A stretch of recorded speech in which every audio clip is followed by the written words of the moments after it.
नौकरी से जरूरतें तो पूरा हो जाएगी, पर सपने कभी पूरा नहीं हो सकते। अमीर तो सिर्फ बिजनेसमैन ही बन सकता है। दुनिया के 90% लोगों के पास सिर्फ 10% ही पैसा है और 10% लोगों के पास 90% पैसा है। इन 10% लोगों में कोई भी तो नौकरी तो नहीं करता। यही सारे बातें सोच सोच कर आप ठान लेते हो कि अब तो चाहे जो भी हो, अब तो बिजनेस ही करना है। अपनी जमा पूंजी की सारे पैसे निकाल करके घर वालों से, रिश्तेदारों से, दोस्तों से थोड़े थोड़े पैसे उधार लेकर के 8 से 10 लाख जोड़ जोड़ के आप एक बिजनेस को शुरुआत करते हैं। इतने पैसे लगाने के बाद भी अगर वो बिजनेस ना चल पाए, दिन रात मेहनत करने के बाद भी अगर परिणाम ऐसा ना मिले, इतने पैसे लगाने के बाद भी अगर आप ये सोचने पर मजबूर हो जाओ कि क्या ये बिजनेस या फिर ये इंडस्ट्री सही भी है या नहीं, तो आपको कैसा लगेगा। एक डेटा के अनुसार 90% लोगों जो बिजनेस की शुरुआत करते हैं उनका भी यही हालात है। इस साल लगभग 1,67,076 स्टार्टअप शुरू हुए। This number is 7.5% higher daily premium year number of startup is year. हर इंसान आज बिजनेस को शुरू करने से पहले या किसी भी सेक्टर में इन्वेस्ट करने से पहले यही सोचता है कि ये धंधा तो कभी बंद नहीं हो जाएगा, कहीं इसमें मंदी तो नहीं आ जाएगी, कहीं मेरे सारे पैसे डूब तो नहीं जाएंगे। पर कैसा रहेगा अगर मैं आपको कुछ ऐसे बिजनेस आइडिया बताऊं जो बहुत आसानी से आप बहुत ही सक्सेसफुल, बहुत प्रॉफिटेबल बना पाओगे। स्कीमिंग इन कमिंग ईयर 2024 कैसा रहेगा अगर आपको एक फुल प्रूफ प्लान मिलेगा। कैसा रहेगा अगर आपको कुछ ऐसे बिजनेस आइडिया बताया जाए जो कभी बंद हो ही नहीं सकते।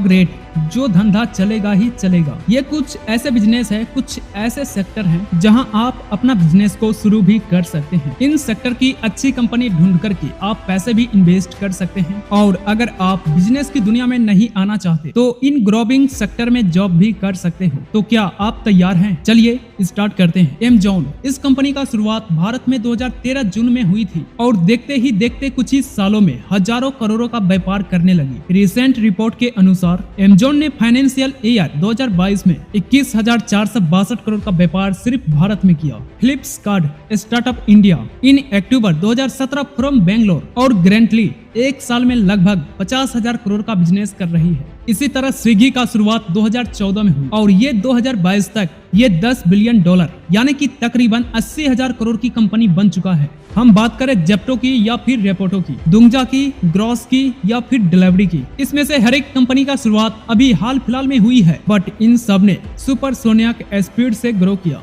और आज हजारों करोड़ का व्यापार हर साल कर रही है। ये सारी कंपनी करती क्या है? अगर हम गौर से देखें तो ऑलमोस्ट ये सारी कंपनी एक जगह से एक प्रोडक्ट को लेती है और दूसरी जगह पहुंचाने का काम करती है और इसके लिए बीच में कुछ कमीशन चार्ज करते हैं। इसीलिए आज इन सब की ग्रोथ इतनी तेजी से हो पाई। आप सोच कर देखो कि क्या ये प्रोडक्ट जो डील करते हैं, क्या ये प्रोडक्ट इनके खुद के हैं? क्या इन्होंने ये प्रोडक्ट खुद बनाए? जी नहीं, ये प्रोडक्ट पहले भी मार्केट में थे और हमारे जैसे कस्टमर भी पहले से ही मार्केट में मौजूद थे। इस कंपनी ने एक प्लेटफॉर्म तैयार किया जिससे सेलर और बायों की दोनों की परेशानियां थोड़ी कम हुई। सारी प्रॉब्लम इसकी सॉल्व हुई। सेलर की मार्केटिंग आसान हो गया और बाया की मेहनत घर से बाहर निकलना, भीड़ भाव में खरीदारी करना, मोल भाव ना करना, वक्त जाया करना, ये सारी दिक्कतें जड़ से खत्म हो गई। आपको भूख लगी है, बाहर जाने का मन नहीं है, स्विगी और जोमेटो का नाम आपके दिमाग में सबसे पहले आता है। एक इंसान जो आपके लिए खाना एक जगह से दूसरी जगह ट्रांसफर करता है, ये भी इनडायरेक्टली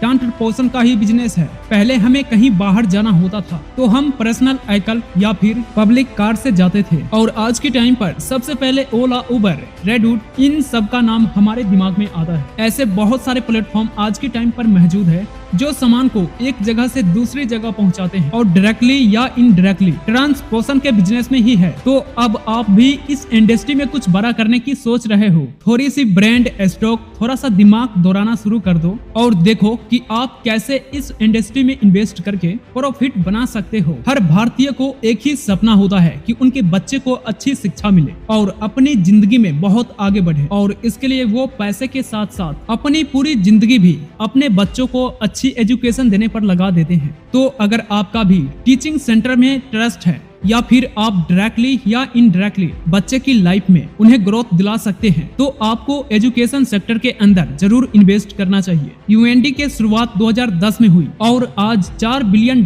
का कंपनी बन चुका है। बायजू स्टार्टिंग इन 2011 और begin company in $16.5 billion in 2018। एडा एकेडमी स्टार्टअप इन 2015 और 2020 तक $4.3 बिलियन की कंपनी बनाई। Similarly there are an startup of option in education sector life skill share course upGrad. इन सारी कंपनी का शुरुआत पिछले 5 से 10 साल में हुई है और ये एजुकेशन सेक्टर की टॉप कंपनी में से एक है। इस सेक्टर में शुरुआत करने की बहुत तरीके हैं, जैसे कि आप स्कूल खोल सकते हैं, कॉलेज खोल सकते हैं या फिर कोचिंग सेंटर की शुरुआत कर सकते हैं। Education sector in not limited to only in formal education. इस सेक्टर का मतलब सिर्फ साइंस, मैथ, अकाउंट से नहीं है।